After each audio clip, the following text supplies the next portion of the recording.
Well, here we are in session 3 of our redirected series called Caught by Mercy. And this subtitle is actually The Mercy of Darkness. So we've had How Do We Get Here, The Mercy of a Storm, and now we're at The Mercy of Darkness. It's just me and you. Some may wonder, how can darkness be mercy? Because God put Jonah at a place where it was just him and Jonah.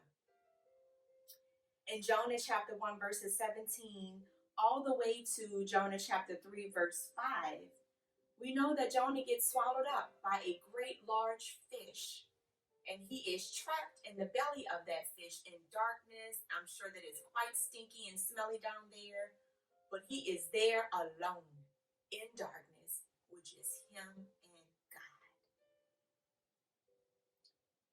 During this alone time with God, Jonah redirects his focus on God. He remembers the Lord, as we see in chapter 2, verse 7. Basically, he gets his mind right in this alone time with God. Some of us right now have the opportunity, because of the current global pandemic, to have some alone time with God. And there may be some things that God really wants to pour into us, so that he may redirect our mindset. It might look dark, it might look bleak, but we'll see that God does wonders right there in the darkness. How can my dark time refocus my mind on God, is our question. How can my darkness help me to, like Jonah did, remember the Lord? The fish spits him out on dry land without repeating himself.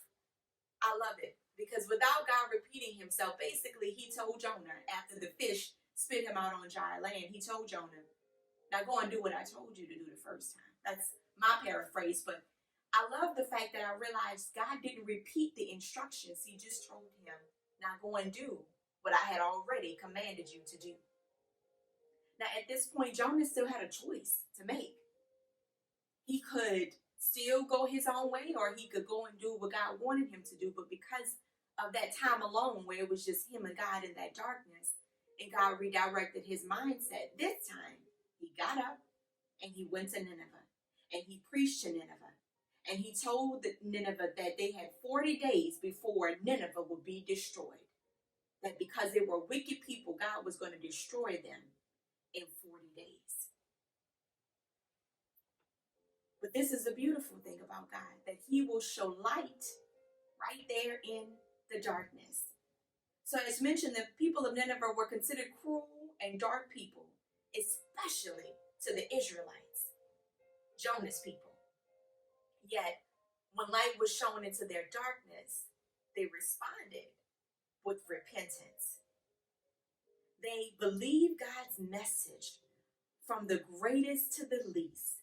They declared a fast and put on burlap to show their sorrow. That's what Jonah chapter 3 verse 5 tells us. So let's ask ourselves, how do I typically respond when God convicts my heart and points out errors in my ways?